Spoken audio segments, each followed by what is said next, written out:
Viking Saga Story 4 Part 5, When Power Burns Its Own Crown. In early 874 AD, the air in Jorvik was cold and heavy. Conquest had not ended. It had changed its skin. The city still stood. The walls still held. The banners still moved in the wind. Yet every step inside the streets felt like walking on ash. Men no longer asked how to win. They asked how to hold. They asked how many days of grain were left. They asked how many guards could be spared before a road went dark. Halfdan Ragnarsson ruled from a timber hall near the river. He ruled with maps on rough wood. He ruled with tally sticks and wax seals and tired messengers. Warriors who once lived for the first clash now lived for night watch. The river Ouse moved under control, not ice.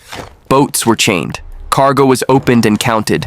Every sack carried suspicion. Every horse was measured in days of survival.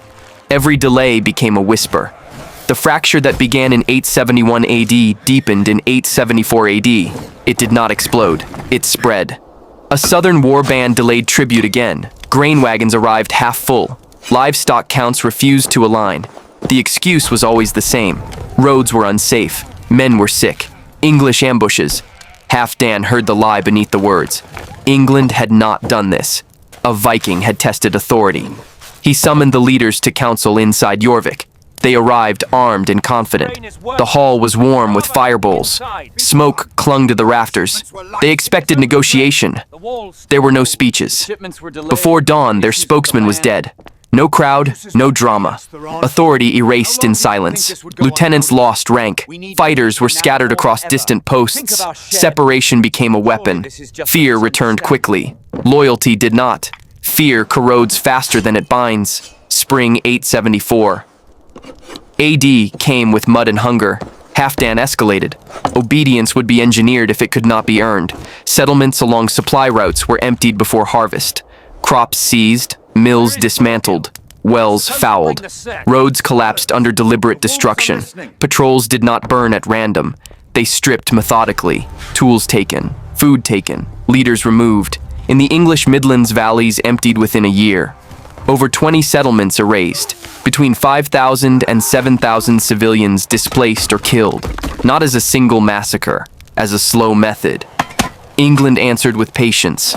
Silence breeds patience, and patience was England's oldest weapon. By midsummer 874, AD Jorvik was surrounded by emptiness. Farms stood silent. Tracks were dragged to blur paths. Snow had not yet returned, but the land already felt dead. That deadness became a weapon. Scouts returned with nothing to report. That nothing was the message.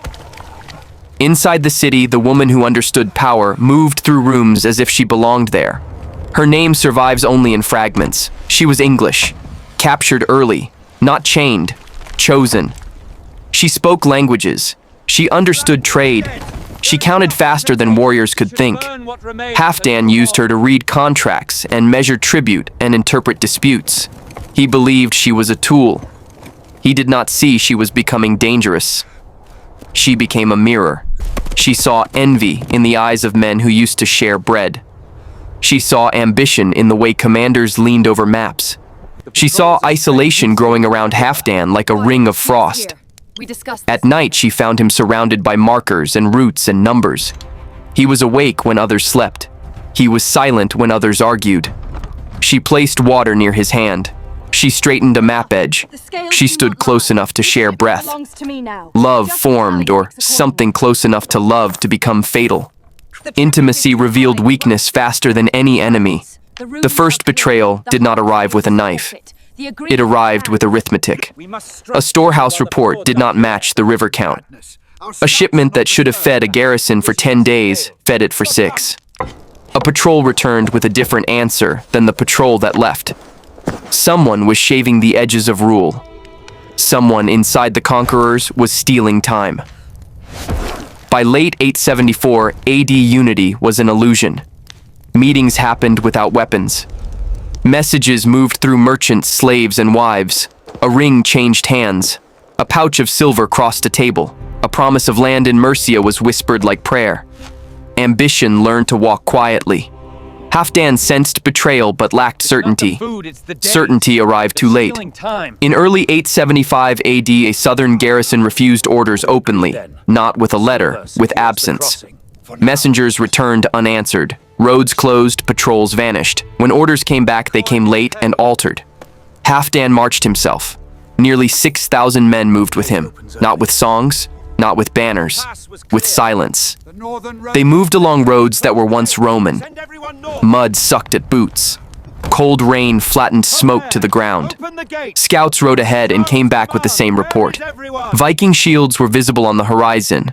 Viking shields blocked Viking paths. No declarations, no banners, only refusal. The standoff lasted long enough for fear to become anger. Then it broke. Axes rose against men sharing God's blood and language. Shield rims scraped. Spear shafts snapped. A wedge drove forward, then stalled. Men slipped in churned earth. In the crush, a man recognized a face and still swung. The clash was short and brutal. It lasted less than an hour, but it ended everything. When it ended, the ground held bodies marked by the same runes carved into their blades. Nearly 1,800 Vikings lay dead. No land gained. Authority shattered beyond repair. The survivors did not cheer. They counted.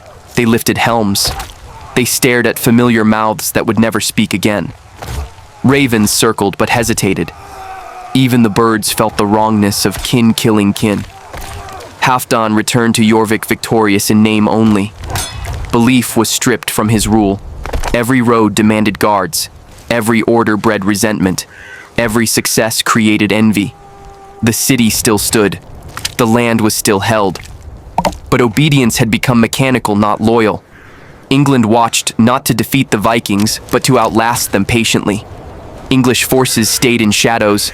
They struck when wagons moved. They cut ropes. They burned a bridge at night and vanished before dawn. They did not need to win a field.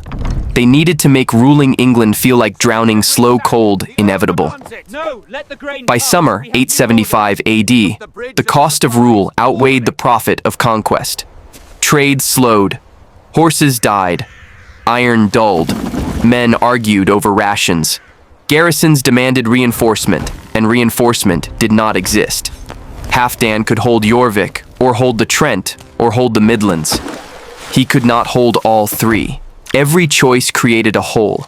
Every hole invited pressure. The woman warned him again. Crowns consume faster than swords. Rule devours what war builds. In a quiet chamber, she moved a marker back toward the city, as if pulling a wounded animal to safety. He stared at the table. He did not answer. He could not admit that his crown was an anchor. In late 875 AD, a rival leader claimed a corridor of crossings for himself. Tribute from several villages was redirected. Boats were stopped before they reached Jorvik.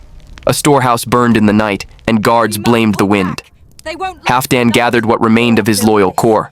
Barely 4,000 men still moved at his command without hesitation. He marched again, not to conquer, to confront. The confrontation near the crossing was not a glorious battle. It was pressure and sudden terror. Two lines faced each other on frozen mud. The same shield paint, the same fur cloaks, the same chainmail dents. A horn was raised and not blown. The pause itself was rebellion. Then steel met steel, and the world became breath and impact. The fight came in waves. A charge, a stall, a retreat, a return. Men dropped shields to breathe. Others walked away entirely. When dusk fell, the field belonged to no one. Halfdan held ground again, and ground was worthless. More men left during the night than died in the fight. Some deserted into forests. Some joined rivals. Some vanished. Authority bled out through feet walking away. By early 876 AD, Viking rule existed only in fragments. Jorvik still flew banners, but roads no longer obeyed.